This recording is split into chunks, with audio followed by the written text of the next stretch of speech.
What are you talking about on that side? Yes, unfortunately, the majority of us wake up to the staple combination of gluten, casein, and sugar. It may sound like bread, butter, jam, and coffee, accelerating our brains into a state that it's not ready for, given the fact that it has been sleeping, the brain was resting, the brain was cleaning itself up, the brain was repairing itself, and then we just accelerated. The brain needs to be given that opportunity to warm up before it's given these foods to accelerate. And unfortunately, there is if the combination dysregulates neurotransmitters, the combination of gluten, casein, sugar, and caffeine, it gives you the dopamine effect, which also dysregulates blood sugar, which then affects your mood, or your child's mood, which also then affects focus, which then affects concentration, which affects memory. Hello there, my name is Casein. I'm a naturopathic nutritionist with special interest in brain nutrition and, of course, autism. We are going through the gluten-free, casein-free challenge. And today I want to talk about the withdrawal syndrome that I promise you many of you will go through if you truly go through the gluten-free, casein-free diet. I have had a lot of DMs already. My child's behavior is getting worse. Nothing unfamiliar. That's very, very common. And I'm going to be talking to you about some of the symptoms that you want to look out for, especially now that we have covered quite a lot of ground and you've probably removed contamination. If you haven't watched the video where I spoke about contamination, I urge you to do that, because if your child continues to have gluten in an indirect way, you will not see the benefits of your child being on a gluten-free diet. So you want to make sure that there is no contamination. You want to make sure that you're not using the same toasters. To be very honest, just go watch the video. It's just down below. And if you haven't also watched the videos where I've spoken about the common mistakes that many make when they get onto the gluten-free diet, things like loading oxalates, salicylates, and sugar, or driving the child into ketosis, then I will also urge you to go and watch those videos. The reason is there may be a number of reasons, potential causes or drivers of your child's behavior getting a little bit worse. But today I want to just talk about one of the common reasons why your child's behavior is getting worse on the gluten-free, casein-free, and possibly on a sugar-free diet. There are about 8 symptoms that you may see when you remove gluten. I mean, when you really remove gluten. The first symptom that many tend to report is fatigue and low energy. Like I said, you can imagine if your brain had been working up to that amount of stimulant at the same time, and all of a sudden you've removed those stimulants, it's going to just go into fatigue because it doesn't have its usual fuel. The brain is going to feel that.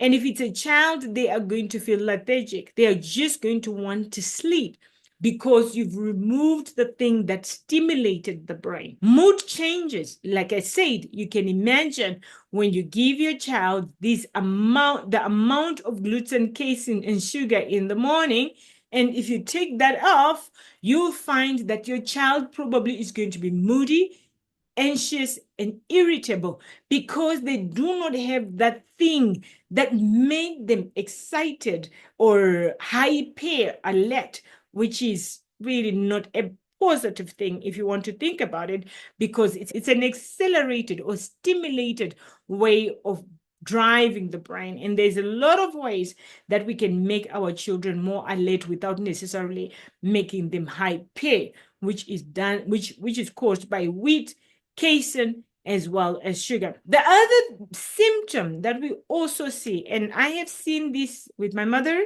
I've seen it with my own son, and even myself, is craving for gluten-containing foods. I promise you, at some point, I would drive at night to the supermarket because I wanted that bread, and I'll eat it in my car because I couldn't bring it in the house because Jojo will have it. But you will feel, or your child will feel, that intense need for the pasta. They will refuse to eat anything. They will just want to eat that thing that contains gluten. So you must be aware when you see that heightened or craving for that thing that they were eating before, you must just remember this is just them going through the withdrawal symptom. They are really wanting a gluten fix. They're really wanting a casein fix. That's all it is. For some children, they'll have headaches. Why headaches? Because if you think about the opioid effects of casein and gluten to the brain, it's more like an analgesic. If you know about morphine, right? Morphine is an analgesic. If you've heard me talk about some children with autism, they don't feel any pain. They don't feel any pain at all. They fall down, they don't feel any pain. They have headaches, they don't feel any pain. But the truth of the fact is they probably do have headaches. But now when you remove that opioid, now when you remove that morphine-like, a dose, then they're going to start experiencing headaches. Then they're going to start experiencing migraines. You, mommy, you may feel the same if you're on this path with your child. So just remember, this as well is going to pass. GI changes, the digestive system is going to feel the change too. What are you talking about, Natsai? I thought this is going to be a good change. Yes, it's going to be a good change eventually, but when you remove the things that irritate the gut, the microbiota begins to change. Literally within 3 days, there is a shift in the environment of the gut. So again, that is going to drive things like constipation or things like diarrhea because of those changes that are happening.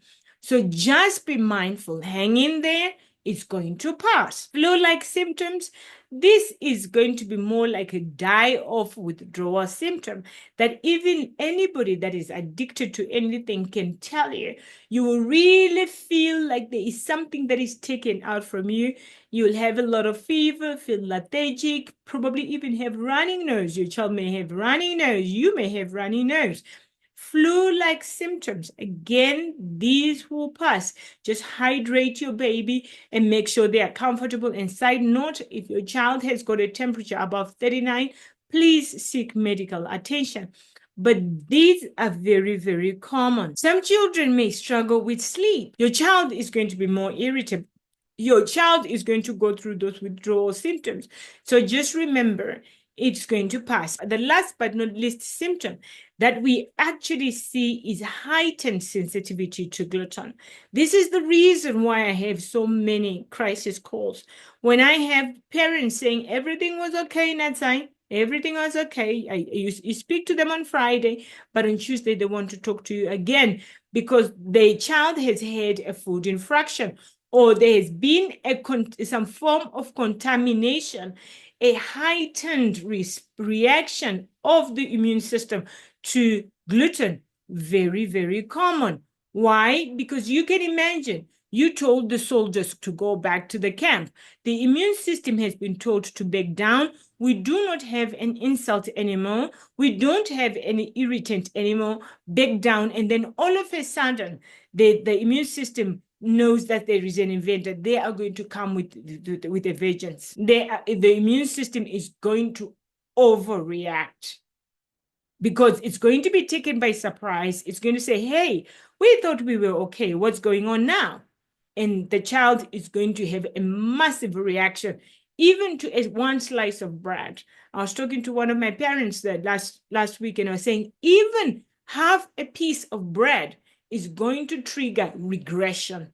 It's going to trigger regression. And when we're talking about regression, when it comes to children with autism, you know it will break your heart to see your child headbanging again. It will break your heart to see your child being aggressive again. So it's an unnecessary form of suffering. So endeavor to avoid food infractions. Okay, so these are the 8 withdrawal symptoms that I want you to look out for, but they shouldn't go past 2 weeks, really, 2 to 3 weeks, really. They shouldn't go past that. Your child should ease into a calmer state. That's why we talked about 21 days, because I was hoping that when we hit 21 days, you have gone through that withdrawal effect, and then I can say goodbye to you and see you in the next challenge when your child is feeling calmer and they've lost those intake points. It is still happening. So in the comment, in the community, let me know, is your child experiencing the withdrawal effects, or are you experiencing the withdrawal effects? And to reassure you, you're not alone. If you haven't, you'll probably feel those effects at some point. But for now, from my heart, cheers. Bye-bye.